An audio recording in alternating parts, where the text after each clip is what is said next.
ये तो हुकूमत ने तय कर लिया है कि इलेक्शंस नहीं कराने हैं, इलेक्शंस में नहीं जाना है और सुप्रीम कोर्ट का फैसला नहीं मानना है।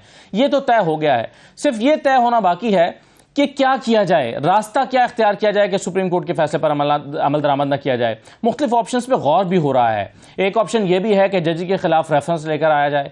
एक ऑप्शन ये भी है कि सदर के खिलाफ इंपीचमेंट लाई जाए ताकि वो जो कानून साजी हुई है उसका कोई जल्दी हल निकले और अपील में जाया जा सके। इसके अलावा भी कई ऑप्शंस पे गौर हो रहा है। कानून साजी वाला मामला, उससे क्या फ़ायदा उठाया जा सकता है, मुख्तलिफ चीज़ों पर गौर हो रहा है। लेकिन ये हुकूमत तय कर चुकी है कि हमने सुप्रीम कोर्ट के फैसले को मुस्तरद करना है और उसके खिलाफ उसके तहत इलेक्शंस में नहीं उतरना है। ये तो तय हो गया।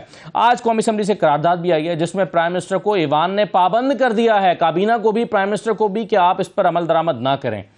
सूरत हाल फिर क्या इंतशार की तरफ बढ़ रही है, हल क्या है? कल राना सनाउल्लाह साहब ने यह भी कह दिया था कि सुप्रीम कोर्ट ने खुद तो आगे कराना नहीं है इलेक्शन, फिर करा के देख ले क्या होता है।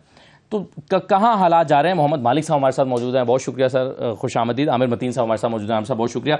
मालिक साहब, ये तो तय हो गया है। आपके कल के प्रोग्राम में तो इवन इरफान कादिर साहब ये कह रहे थे कि अगर जजेस के खिलाफ रेफरेंस नहीं लाया जाता तो ये गद्दारी होगी इस कौम के साथ। आपके प्रोग्राम में तो ये तक का है। कहाँ जा रही है चीज़ें?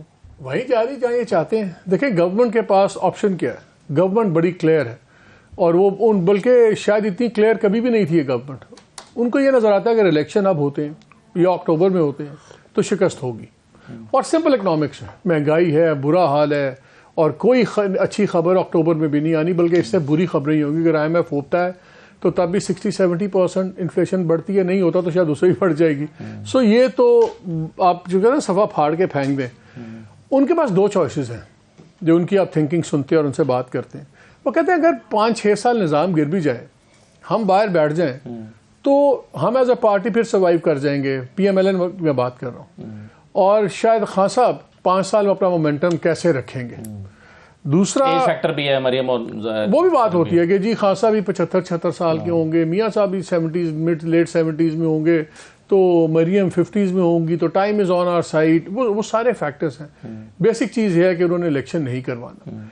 आज जो रेजोल्यूशन आया है, शायद ये पाकिस्तान की तारीख का पहला रेजोल्यूशन है जिसमें हुकूमत को बाइंड कर रही है रेजोल्यूशन से कि आपने सुप्रीम कोर्ट की हुक्म अदूली करनी है। हम 100 बहस कर लें, देखिए मुझे भी उस फैसले के तरीकाकार पे बड़ा एतराज़ है। आई थिंक कि चीफ जस्टिस साहब could have done it better. फैसला 90 दिन पे कोई बहस ही नहीं है। बात तो सारी बहस हुई है मोडालिटी के ऊपर, कैसे होगा कैसे नहीं होगा। वो बेहतर हो सकता था, बेंच की कॉन्स्टिट्यूशन बेहतर हो सकती थी, ब्रॉडर बेंच। मतलब ये मुझे बड़ी अजीब सी बात लगती है कि ये तीन जज छोड़ें। मुझे बताया बाकी 12 जजों से किसने कहना था कि 90 दिन में इलेक्शन नहीं होने चाहिए? किसी ने आइन को इंटरप्रेट मुख्तलिफ नहीं करना था। तो वो मुझे लगता है उन्होंने बहाने भी इनको मिल गए हैं, 3-4 बहाने मिल गए हैं। लेकिन बहाने वगैरह सब एक साइड पर कर दें। आई थिंक कल का बड़ी इंपॉर्टेंट दिन है। कल जब आपका नेशनल सिक्योरिटी मीटिंग है, अभी तक क्या खुली बात होती है? खुली बात होती है कि जी 2 खाने, एक खाने में जब PTI वालों की बात सुने तो वो कहते हैं एक खाने के अंदर जुडिशरी, फौज और गवर्नमेंट बैठी हुई है। गवर्नमेंट की बात सुने तो कहते हैं दूसरे खाने में PTI और सुपीरियर जुडिशरी बैठी हुई है। अनऑफिशियली ये है कि जी इस्टेब्लिशमेंट इधर है, जो ग्राउंड रियलिटी भी है। कल की जो मीटिंग है, अगर वहाँ पे कोई इस किस्म का एलामिया आता है, मैं कहता हूँ क्लियर ना हो, और अगर बिगवेस्ट भी आया कि नेशनल सिक्योरिटी की सूरत हाल में बड़ी परेशानी का इजहार किया गया और बड़ी फिक्रमंदी की गई कि terrorism and law and order, वो भी गवर्नमेंट का तरफ समझा जाएगा कि उधर है। तो जो चीज़ अनऑफिशियल है, फिर कैसा अगर जो चीज़ अनऑफिशियल है उसका कल ऑफिशियल होने का खतरा है। 7 अप्रैल और फिर 11 अप्रैल 10 की डेडलाइन है जब उन्होंने कहा है कि आपको फंड्स अगेन उसमें, लेकिन कोर्ट का ऑर्डर थोड़ा सा एम्बिगुअस है कि वो कहते हैं पार्शियल या टोटल फंड्स रिलीज हुए हों। Partial is what is partial, के is 1 billion enough, is 2 billion enough और नॉट इनफ। तो वो अगर 7, 10 तारीख 11 तारीख को आगे फिर फाइनेंस सेक्रेटरी साहब कहते हैं कि जी हमारे पास पैसे नहीं है, हमने नहीं रिलीज किए व्हाटएवर, तो फिर वो क्या चीफ एग्जीक्यूटिव वो बुलाएंगे? आई थिंक 11 को हमें मूड पता लगेगा। लेकिन इस बात का तो कोई इम्कान रह ही नहीं गया ना कि वो पैसे जारी कर दें। जब ईवान ने करारदाद के जरिए पाबंद कर दिया कि आपने सुप्रीम कोर्ट के फैसला नहीं मानना, तो फिर वो पैसे तो जारी नहीं। लेकिन Aamir, I am just taking your time, I just take 2 more minutes। देखिए एक और बड़ी इंटरेस्टिंग डेवलपमेंट हुई आज। मैं सुन रहा था मौलाना फजल रहमान के साहबजादे वजीर भी हैं, उन्होंने एक बात की कि हम वजीर आजम का इख्तियार अदलिया को नहीं लेने देंगे। हम पार्लियामान का नहीं लेने देंगे, हम इलेक्शन कमीशन का नहीं ले देंगे। और भाई इलेक्शन कमीशन ने तो खुद मान ली सुप्रीम कोर्ट की बात ना। तो अगर कल तक आपका आर्गुमेंट ये था कि election commission has the last word कि इलेक्शन कब होंगे कैसे होंगे, तो उसने तो स्केड्यूल निकाल दिया जी। और उसने कहा कि हम सुप्रीम कोर्ट की बात मान रहे हैं। तो सबसे बड़ी दलील, लीगल दलील को इनके साइड से हट गई है। अब इलेक्शन कमीशन ने ऐसा क्यों कहा है? हर कोई कहता था कि जी चीफ इलेक्शन कमिश्नर, पिंडी में अगर जुकाम हो तो इनको खांसी यहाँ होती है, ये इस्लामाबाद के कहने पे नहीं चलेंगे।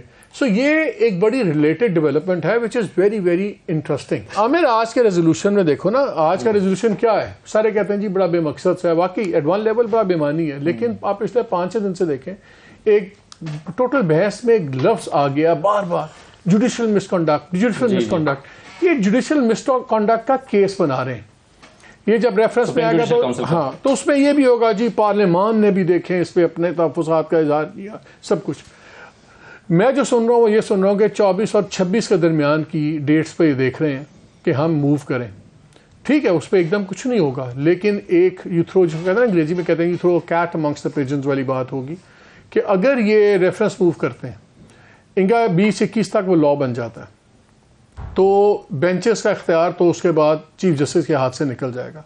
इसकी जो सेकंड लाइन बड़ी इंटरेस्टिंग है कि उसके बाद उनको पाबंद करने के बाद उन्होंने एक मुतालबा किया है सुप्रीम कोर्ट से कि जो आर्टिकल 63A की अपील पड़ी हुई है उसको फुल कोर्ट सुने।